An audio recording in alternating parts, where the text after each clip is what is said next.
alcanzar. Entre ellas es que iban a tener problemas, dificultades, iban a ser alcanzados por otros pueblos, por otras naciones, iban a llevar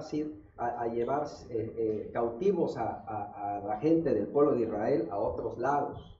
Así es que está pues escrita ahí tanto las bendiciones de obedecer a Dios como las mismas consecuencias de no obedecer a Dios. Como cristianos pues tenemos en la palabra de Dios mucho de lo que la Biblia habla al respecto. Bueno, de aquí seguramente en alguna ocasión ya ustedes hayan estudiado o hayan visto que el pueblo de Israel estuvo constantemente en muchos problemas y dificultades. En algunas ocasiones estaban haciendo lo que Dios les decía en su palabra y les iba muy bien, pero en otras ocasiones estaban desobedeciendo la ley de Dios y tenían problemas y dificultades y eran combatidos por otros pueblos, consecuencias de la desobediencia que ya la misma palabra de Dios indica. Nos vamos más adelante allá en la época ya del rey David, ¿sí? Cuando prácticamente está por finalizar su reinado. Si vemos allá en Primera de Crónicas, en el capítulo 28, ¿sí? Ahí tenemos en el versículo 5 lo siguiente. Primera de Crónicas, capítulo 28, en el versículo 5, dice la escritura de la siguiente manera: y de entre todos mis hijos, porque Jehová me ha dado muchos hijos, estaba hablando el rey David, eligió a mi hijo Salomón para que se siente en el trono del reino de Jehová sobre Israel, y me ha dicho: Salomón tu hijo, él edificará mi casa y mis atrios, porque a este he escogido por hijo, y yo le seré a él por padre, y así yo confirmaré su reino para siempre. Pero aquí viene la condición: si él se esforzare para poner por obra mis mandamientos y mis decretos, como en este día. En todo ello, hermanos, podemos ver algo que es muy importante. Hay bendiciones, hay ayuda siempre de parte de Dios, pero la Escritura nos dice: si te esfuerzas para que pongas por obra los mandamientos que Dios ha dado. ¿Qué sucedió allá después de Moisés? ¿Se acuerdan? ¿Vino quién? Josué. ¿Y qué le dijo Dios a Josué? Esfuérzate, ¿qué? Y sé muy valiente. Tú vas a llevar al pueblo de Israel a la tierra prometida, ¿verdad? Moisés no pudo hacerlo, pero estuvo con el pueblo ahí muchos años en el desierto, como decíamos, batallando, en donde el pueblo de Israel caía en problemas, se levantaba, etc. Pero finalmente Josué tiene esa gran responsabilidad de llevar al pueblo de Israel a la tierra prometida. Pero ¿cuál era siempre la exhortación de parte de Dios? Esfuérzate, sé valiente y vas a sacar adelante todas las cosas que emprendas, pero siempre y cuando pongas por obra todos los mandamientos que yo te prescribo hoy. ¿Lo hizo Josué? Sí, hermano. Gracias a Dios lo hizo. Él se esforzó, luchó y logró todo ello. ¿Pero qué pasó después de ahí? Vinieron los jueces. Algunos hicieron lo bueno, otros hicieron lo malo, y dependiendo cómo les iba, así es como tenían la situación el pueblo de Israel en todo su caminar. ¿Qué sucede después aquí en el caso de Salomón? Allá mismo donde estamos en Primera de Crónicas, en el capítulo 28, pero en el versículo 8 dice aquí la Escritura: ahora pues, ante los ojos de todo Israel, congregación de Jehová, y en oídos de nuestro Dios, dice: guardad e inquirid todos los preceptos de Jehová vuestro Dios, para que poseáis la buena tierra y la dejáis en herencia a vuestros hijos, después de vosotros, ¿qué? Perpetuamente. Y tú, Salomón, hijo mío, reconoce al Dios de tu padre, sírvele con corazón perfecto, con ánimo voluntario, porque Jehová escudriña los corazones de todos y entiende todo intento de los pensamientos de las personas. Si tú le buscares, él lo hallarás, mas si lo dejares, él te desechará para siempre. Mira pues ahora que Jehová te ha elegido para que edifiques casa para el santuario, esfuérzate y hazla. Lo hizo Salomón. Salomón hizo precisamente ello. Y ¿qué sucede entonces después de ello? Muere el rey David. Ahí tenemos el texto en Crónicas, ¿sí? Luego, ¿qué sucede? En Segunda de Crónicas, capítulo 1, ahí vemos en el versículo 1, en donde dice la Escritura: Salomón, hijo de David, fue afirmado en su reino, y Jehová, su Dios, estaba con él y lo engrandeció sobremanera, Y convocó Salomón a todo Israel, a los jefes militares y centenas de jefes de millares y de centenas, a jueces y a todos los príncipes de todo Israel, jefes de familia. Y luego más adelante, en el versículo 12 dice: sabiduría y ciencia te son dadas, te daré riquezas, bienes, gloria, como nunca tuvieron los reyes que han sido antes de ti, ni tendrán los que vengan después de ti. Pero ¿cuál era lo importante? Que el rey Salomón, en este caso, tenía también que seguir los preceptos de Dios. Bueno, después de Salomón, ahí mismo en Segunda de Crónicas, pero ahora ahí en el capítulo 12, ¿sí? Dice la escritura que ya se encuentra listo para el reinado Roboam, hijo de Salomón, ¿sí? Segunda de Crónicas, en el capítulo 12, dice en el versículo 1, cuando Roboam había consolidado el reino, ¿qué sucedió? Dice aquí la escritura: dejó la ley de Jehová y todo Israel con él. Y por cuanto se habían rebelado contra Jehová, en el 5º año del rey Roboam, subió Sisac, rey de Egipto, contra Jerusalén. Empieza otra vez a haber problemas, porque otra vez los líderes del pueblo de Israel, en este caso se trataba de Roboam, ¿sí? Hijo de Salomón, se estaba apartando de la ley de Dios. Y luego más adelante vienen otros reyes como Abdías, ¿sí? Y luego también al mismo tiempo se encuentra Jeroboam, que desde ya tiempo atrás estaba dándole problemas a Salomón, y luego a Roboam. Así es que ya había un problema de división, un reino dividido, Abdías y Roboam. Pasamos más adelante para los siguientes hechos que tenemos, en donde sigue el reinado ahora de Asa, Segunda de Crónicas, capítulo 14. Dice ahí la escritura, en el versículo 1, dice: durmió Abdías con sus padres y fue sepultado en la ciudad de David, y reinó en su lugar su hijo Asa, en cuyos días tuvo sosiego el país por 10 años. ¿Qué sucedió? Asa hizo lo bueno delante de los ojos de Dios. Eso fue bueno. Y eso era lo que necesitaba el pueblo de Israel para poder tener todas las bendiciones que ya anteriormente, desde muchos años antes, Moisés le había dicho al mismo pueblo. Luego más adelante viene también el reinado de Ezequías, en donde restablece el orden que había en el pueblo de Israel, ¿sí? Y más adelante vamos a ver Segunda de Crónicas en el capítulo 32, Segunda de Crónicas en el capítulo 32, esto es en el versículo 32, dice la escritura: y los demás hechos de Ezequías y sus misericordias, he aquí todas están escritas en la profecía del profeta Isaías, hijo de Amós, en el libro de los reyes de Judá y de Israel. Y durmió Ezequías con sus padres y los sepultaron en el lugar más prominente de los sepulcros de los hijos de David, honrándole en su muerte todo Judá y todo Jerusalén. ¿Y quién reina en su lugar? Viene Manasés. Manasés, su hijo. Y dice ahí el capítulo, ahora, en el capítulo 33, veamos lo que dice aquí el versículo 1. 12 años tenía Manasés cuando comienza a reinar, y 55 años reinó en Jerusalén. Pero ¿qué sucede? Dice el versículo 2. Hace lo malo ante los ojos de Jehová, conforme a las abominaciones de las naciones que Jehová había echado de delante de los hijos de Israel. ¿Sí? Entonces es algo triste, que otra vez el pueblo de Israel vuelve a caer en la misma idolatría de la que en este caso su padre Ezequías había desechado. Dice el versículo 3, porque él reedificó los lugares altos que Ezequías su padre había derribado, y levantó altares a quienes, a los Baales, e hizo imágenes de acera, y adoró a todo el ejército de los cielos y les rindió culto. Qué triste situación. Vemos cómo vuelve otra vez el pueblo de Israel a caer en una situación de desobediencia a lo que Dios les había dicho de muchas maneras. Seguimos entonces ahora aquí en el reinado de ¿quién? Joacim y Joaquín. Nos vamos hasta el capítulo 36 de Segunda de Crónicas. En el capítulo 36, en el versículo 5, y nos dice la palabra de Dios de la siguiente manera. Comienza a reinar Joacim, era de 25 años, reinó 11 años, ¿hizo lo bueno o lo malo? Dice la escritura, hizo lo malo delante de los ojos de Dios.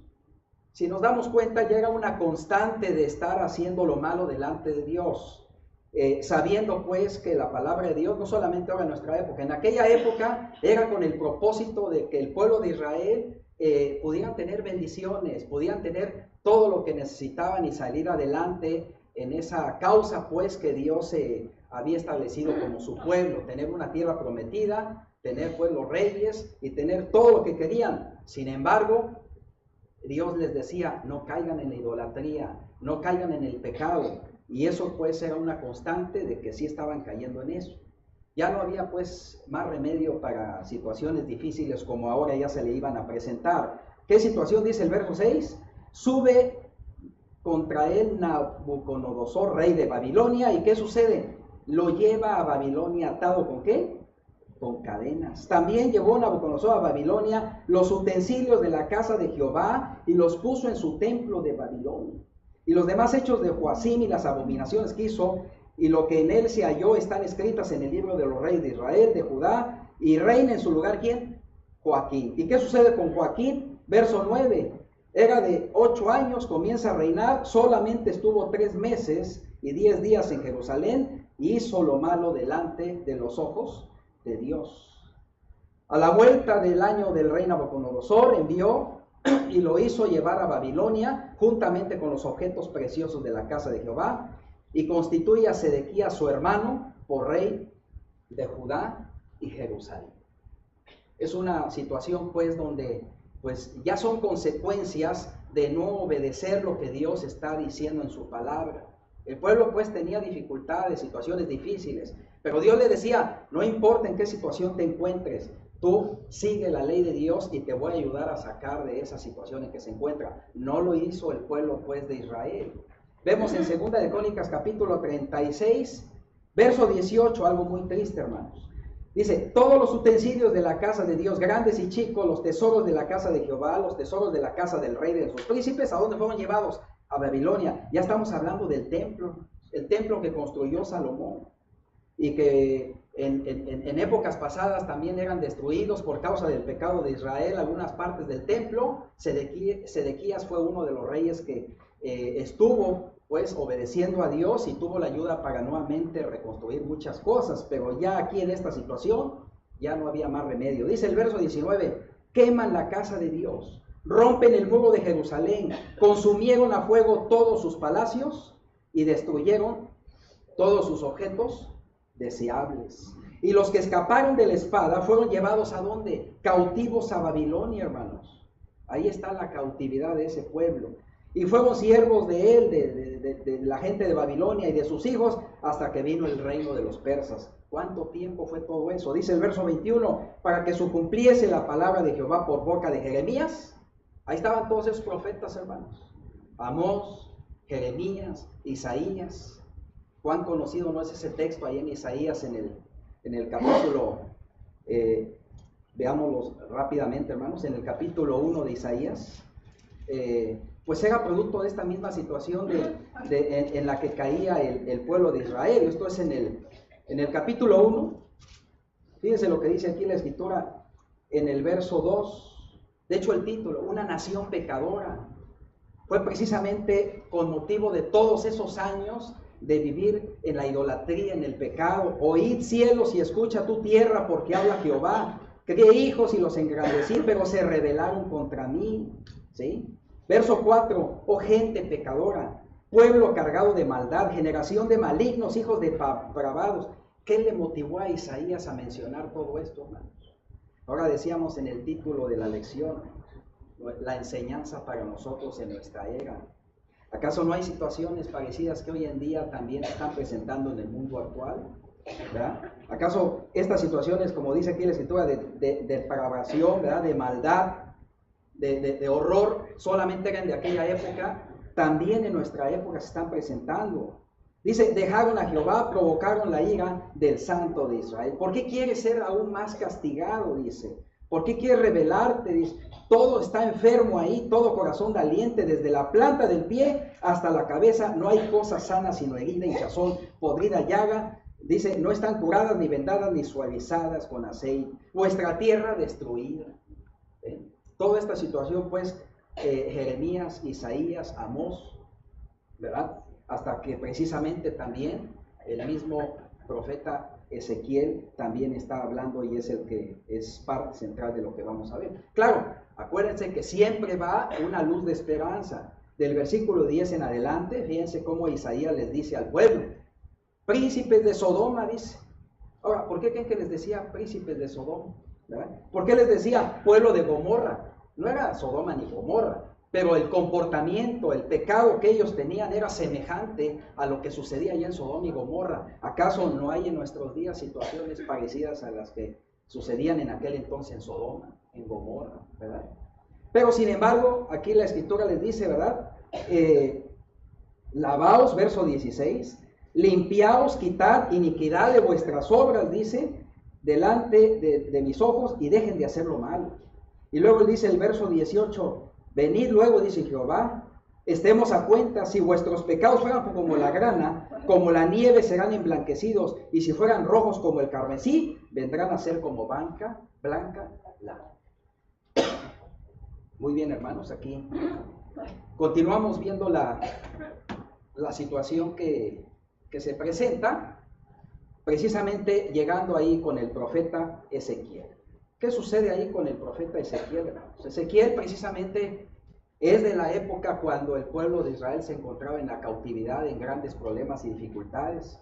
Dice ahí en el capítulo 1 de Ezequiel, esto es en el versículo 2, Ezequiel capítulo 1, versículo 2, en el 5º año de la deportación del rey Joaquín, acuérdense, Joaquín fue deportado a Babilonia, al 5º año de esa deportación, ahí precisamente llegó palabra de Jehová, a quien dice, verso 3, al sacerdote Ezequiel, hijo de Busí, en la tierra de los caldeos, junto al río Quebar, vino ahí sobre él la mano de Jehová. Y llegó una luz de esperanza. Ezequiel capítulo 11, en el verso 16, dice la escritura, por tanto así dicho Jehová, Señor, aunque les he arrojado lejos entre las naciones y los he esparcido por las tierras, con todo eso les seré como un pequeño santuario en las tierras a donde lleguen.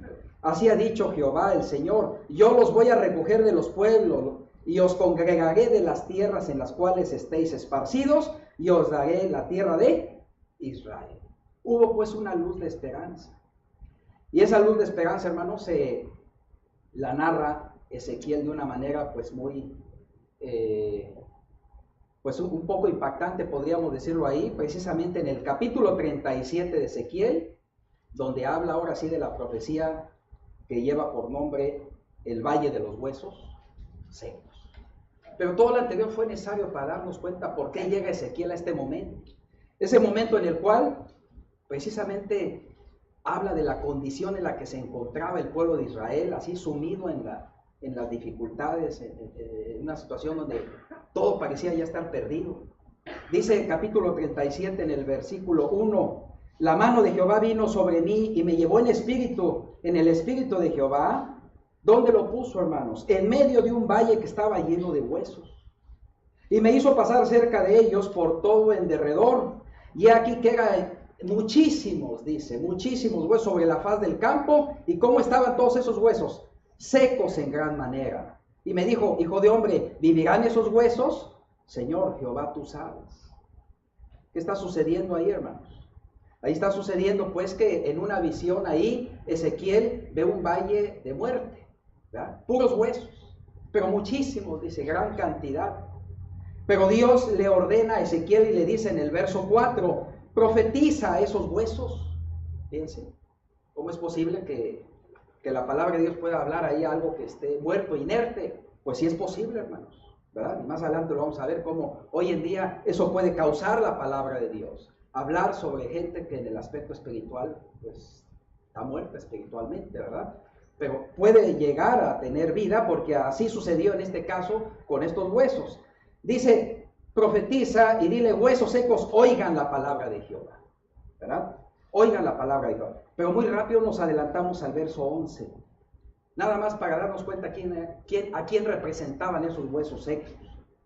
Dice más, hijo de hombre, esos huesos, ¿quiénes son? La casa de Israel. He aquí ellos dicen, nuestros huesos se secaron y pereció nuestra esperanza y somos del todo destruidos. Fíjense nada más, hermano. Nada más para que nos demos cuenta hasta dónde lleva el pecado. Lleva a la muerte espiritual, lleva a una situación como Isaías lo estaba comentando, ¿verdad? Pueblo depravado, ¿verdad? Una situación donde ya era fuera de toda cuestión humana. A esa situación llegó. Sin embargo, pues el pueblo de Israel tenía aquí una oportunidad que Ezequiel se la estaba presentando. Y luego, aquí vemos ahora en el versículo 7, en donde dice aquí la escritura, desde el versículo 5. Así ha dicho Jehová el Señor a estos huesos: yo hago entrar espíritu en vosotros y viviréis. Y pondré tendones sobre vosotros y haré subir sobre vosotros carne y os cubriré de piel y pondré en vosotros espíritu y viviréis y sabréis que yo soy Jehová. Dios, hermanos, aquí en su palabra le está diciendo a Ezequiel: tú cuando le hables a esos huesos, por el poder que tengo yo, eso Dios le estaba diciendo, vas a ver cómo esos huesos van a primero a juntarse unos a otros, van a ir tomando forma, a acomodarse como si fuera una calavera. Y después de ahí, aquí lo está diciendo la escritura, verso 6, dice, va a empezar a adquirir tendones, ¿verdad? Y luego carne, piel. ¿Se imaginan esa escena, esa visión, hermanos? ¿Verdad? De cómo es posible que todo eso se vaya cubriendo de una manera muy bonita, muy hermosa. Claro, todo ello todavía lo tenía ahí, pero sin espíritu, porque entonces dice aquí en el verso 7, profeticé como fue mandado, hubo un ruido mientras yo profetizaba, un temblor y los huesos se fueron juntando, hueso con hueso. Y miré cómo los tendones de ellos y la carne subió y la piel cubrió por encima de ellos, pero no había espíritu. Esto logra la palabra de Dios, hermano, lo logró con el pueblo de Israel, ¿verdad? Y entonces en el verso 10 dice, profeticé como me había mandado y entra en ellos, ¿qué? El espíritu. Y vivieron y estuvieron sobre sus pies y se levantó un ejército grande en extremo. Esto es una realidad, hermanos, que se presentó sobre el pueblo de Israel para que salieran de esa situación complicada que tuvo ahí el pueblo de Israel por muchísimos años. Pero finalmente Dios siempre tiene misericordia. Hay siempre esos hombres de Dios, ¿verdad? Que como en este caso pues fue Ezequiel, así como lo hubo como el rey David, como lo fue Josué, como lo fue Moisés, ¿verdad? Que buscaron la manera de sacar adelante al pueblo, ¿verdad? Muy bien, todo esto ahora, hermanos, ¿qué nos enseña ya en esta parte para concluir lo que estamos aquí viendo, hermanos, ¿verdad? En esta profecía, del verso 2 en adelante, terminamos nada más lo que aquí está escrito, profetizó, dice, profetiza y diles, así ha dicho Jehová, he aquí yo abro vuestros sepulcros, pueblo mío, y haré subir de vuestras sepulturas, y los traeré a la tierra de Israel, y sabréis que yo soy Jehová. Cuando abra vuestros sepulcros y os saque de vuestras sepulturas, pueblo mío, pondré mi espíritu en vosotros y viviréis, y os haré reposar sobre vuestra tierra, y sabréis que yo, Jehová, hablé, lo hice, dice Jehová. Romanos capítulo 5, hermanos, para que esto pues sea de base para lo que podamos aprender, ¿verdad? Romanos capítulo 15, en el versículo 4, ya al principio lo mencioné, las cosas que se escribieron antes son para nuestra enseñanza, dice, a fin de que por la paciencia y la consolación de las Escrituras tengamos, ¿qué? Esperanza. Lo que sucedió con el pueblo de Israel, ¿verdad? Es algo que nos enseña que también hoy en día puede ser de ayuda para nosotros para salir de cualquier situación difícil que tengamos. Mateo 6:33 no lo sabemos de memoria. ¿Qué es lo que Dios está diciendo? Busca primeramente el reino de Dios y su justicia. Todo lo demás viene por añadidura. No sabemos cómo, pero Dios de alguna manera nos va a ayudar. Él nos dice, tú busca primeramente el reino de Dios. Eso fue lo que Dios le dijo precisamente allá a los hombres del Antiguo Testamento que guiaron al pueblo de Israel, ¿verdad? Que sigan la ley de Dios para que de esta manera tengan bendiciones. Romanos capítulo 12, en el versículo 1 dice la Escritura, hermanos, les ruego por la misericordia de Dios que presentemos nuestros cuerpos, ¿de qué manera? En sacrificio vivo, santo, agradable a Dios, que es nuestro culto racional. No nos conformemos a dónde, a este mundo. Vamos a transformarnos por medio de la renovación de nuestro entendimiento, para que así sepamos cuál es la buena voluntad de Dios. Son palabras de alguna forma similar a lo que les decían a los hombres allá en el Antiguo Testamento, pero ahora ya puesto a nosotros, y que tenemos mejor entendimiento, hermanos, porque hoy en día, gracias a Dios, la venida de Cristo vino precisamente a dar esa luz que no la tenía la gente en el Antiguo Testamento. Ya no vemos de una manera así oscura, vemos de manera clara, tenemos el entendimiento claro para ver qué es lo que Dios quiere de la humanidad hoy en día. Efesios capítulo 2, en el versículo 11, dice la palabra de Dios, hermanos. Dice, acuérdense, dice, que en otro tiempo, dice, los gentiles, en cuanto a la carne, eran llamados sin circuncisión, por la llamada circuncisión hecha por mano en la carne. En aquel tiempo, ¿qué dice el verso 12? Estábamos sin Cristo, alejados de la ciudadanía de Israel, ajenos a los pactos de la promesa, sin esperanza y sin Dios en el mundo. Pero ahora, en Cristo, ¿sí? Dice, estamos ya hechos cercanos por la sangre de Cristo. Ahí en el capítulo 4 de mismo Efesios, pero en el versículo 17, esto pues digo y requiero en el Señor, no andemos como los otros gentiles que andan, ¿de qué manera? En la vanidad de su mente. Traten de hacer una especie de comparación con lo que se le enseñaba al pueblo de Israel, en donde no anduvieran en los pasos de la idolatría de los otros pueblos. Pues hoy en día es una misma situación similar, nada más que los dice de una manera entendible para nosotros, ¿verdad? Dice ahí también en el capítulo 5 de Efesios, en el versículo 6, dice, nadie los engañe con palabras vanas por los cuales viene por la ira de desobediencia, no seamos partícipes con ellos. En otro tiempo éramos tinieblas, ahora somos luz en el Señor. Santiago capítulo 2, en el versículo 26, está también diciendo, hermanos, la palabra de Dios, porque como el cuerpo sin espíritu está, ¿qué? Muerto, así también la fe sin obras está muerta. Es decir, si nos damos cuenta, hermanos, esa profecía del Valle de los Huesos Secos no es una profecía que fue hecha para alguna situación de hoy que en la vida cristiana estuviera sucediendo. Eso fue específicamente de lo que sucedió allá con el pueblo de Israel. Pero sí hay similitudes, hermanos. Sí hay similitudes. ¿Por qué? Porque el mundo de hoy parece como una especie de valle.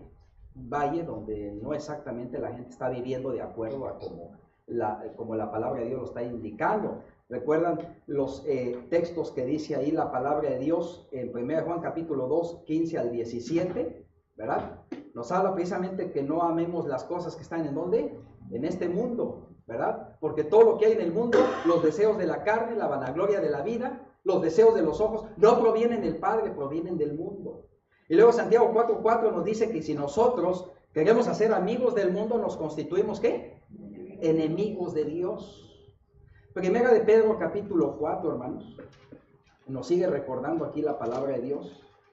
En el versículo 2, Primera de Pedro 4 está en la última parte aquí de los textos que vamos a ver.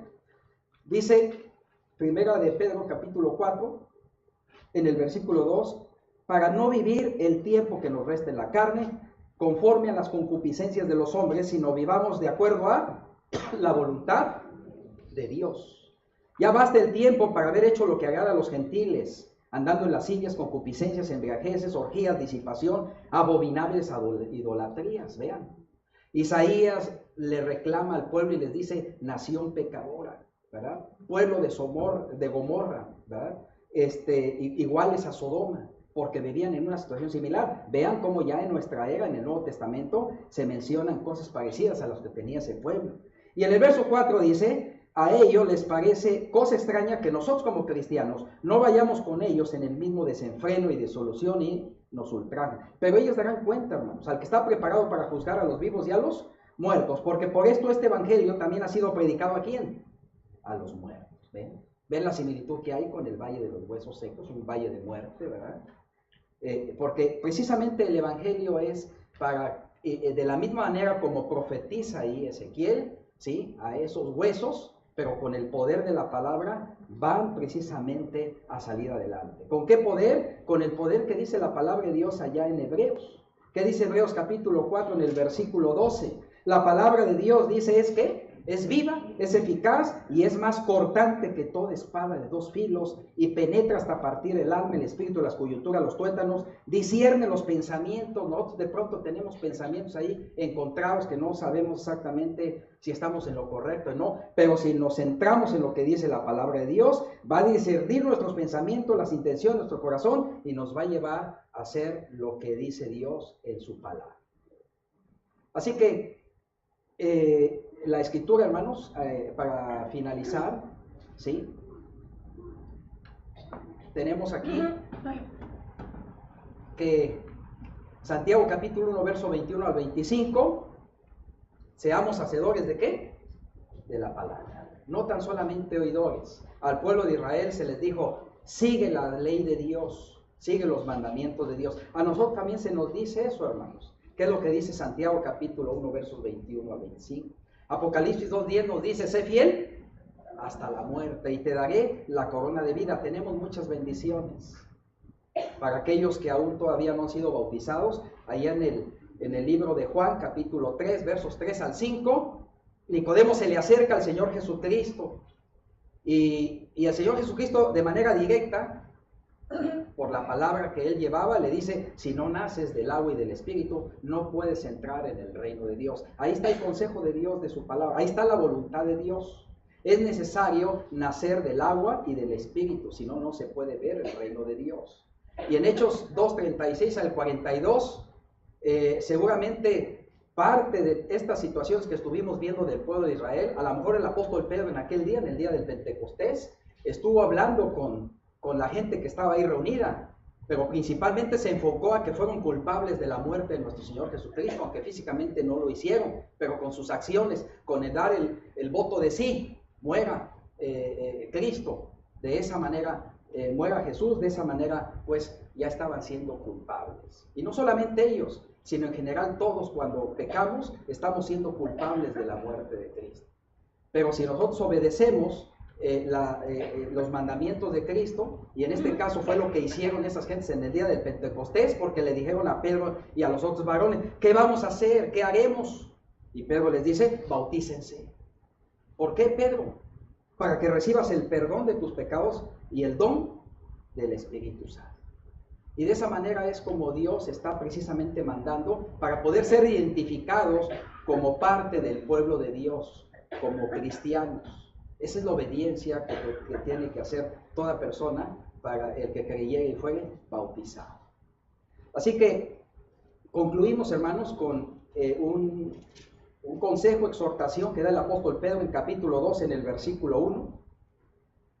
En el capítulo 2, segunda de Pedro, capítulo 1, versículo 5, concluimos aquí donde el apóstol Pedro dice lo siguiente. Segunda de Pedro 1:5. Vosotros también, hermanos, esto habla a todos nosotros como cristianos, dice, poniendo toda diligencia por esto mismo, o sea, poniendo atención, que aprendamos todo lo que los hermanos exponen cuando nos reunimos en este lugar o cuando estamos en nuestra casa, cuando estamos nosotros viendo también la palabra de Dios. Hoy en día también usemos para bien el celular para tratar de esa manera también de comunicarnos y ayudarnos y también ahí mismo estar teniendo los mensajes en la misma computadora, etcétera, ¿verdad? Para que nos lo estemos recordando, así nos dice aquí el apóstol Pedro. Usemos para bien todas esas cosas, dice aquí la Escritura, poniendo diligencia a todo eso mismo. ¿Qué vamos a hacer ahora? Vamos a añadir a nuestra fe virtud, a la virtud conocimiento.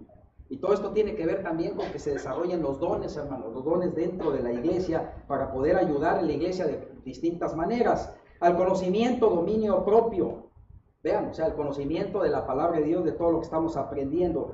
Y así tener paciencia, y a la paciencia piedad, a la piedad afecto fraternal, y al afecto fraternal amor. Pero todo esto practicado, hermanos, ser hacedores de la palabra, que se vea, debe haber hechos, evidencias de esto que nos dice la Escritura. Porque si estas cosas están en nosotros y abundan, no nos dejarán estar ociosos ni sin frutos en cuanto al conocimiento de nuestro Señor Jesucristo. Si esto no lo tenemos, hermanos, si hacemos caso omiso a lo que nos dice Dios aquí en su palabra, a las enseñanzas que vienen de parte de Dios, dice, tenemos la vista muy corta. Estamos ciegos. ¿Qué pasaba con la iglesia en la Odisea? Se creían mucho, ¿verdad? Pero finalmente el Espíritu de Dios ahí les dice a esa iglesia, Son ciegos ustedes, dice, están desnudos, cúbranse, pónganse colino en los ojos para que vean, dice, y arrepiéntanse, porque si no quitaré su candelero de su lugar, si no se hubieran arrepentido. Dice aquí la Escritura que se ha olvidado la purificación de sus antiguos pecados. Así es que, hermanos, aquí la motivación para nosotros, verso 10, en tanto más nosotros hagamos firme nuestra vocación y elección, porque haciendo todas estas cosas, practicándoles, viviendo la vida cristiana como Dios nos los manda en su palabra, dice, no caeremos jamás. No seamos pues como ese pueblo rebelde. Veamos ya todas las consecuencias, toda la situación que hubo. Verso 11, de esta manera os será otorgada amplia y generosa entrada en el reino eterno de nuestro Señor y Salvador Jesucristo. Así es que yo no voy a dejarles de recordar, dice el apóstol Pedro, estas cosas, aunque ustedes ya las sepan y estén confirmados a la verdad presente. Y una manera de recordar esto, hermanos, es que gracias a Dios, pues hoy en día con la tecnología, pues todo esto ya lo podemos consultar en cualquier momento, ¿verdad? Porque tenemos la palabra de Dios, tenemos los estudios que están ahí grabados, y de esta manera que las estemos repasando, entendiendo, preguntando a nuestros hermanos qué cosa no se entiende para estarla entendiendo de la mejor manera. Y especialmente para nuestros visitantes, le motivamos a que, como dice la palabra de Dios, obedecer el mandamiento de Dios, ¿verdad? Dios quiere que todos sean salvos y vengan al conocimiento de la verdad. Y el paso de la obediencia es que sean bautizados para el perdón de sus pecados y para que reciban el don del Espíritu Santo. Y de ahí el Espíritu de Dios, y con la ayuda de toda la hermandad, va a ir creciendo espiritualmente para hacer luz en este mundo, dentro de un mundo que se parece a un valle de esos huesos secos. Seamos pues luz en este mundo. Que el Señor les bendiga.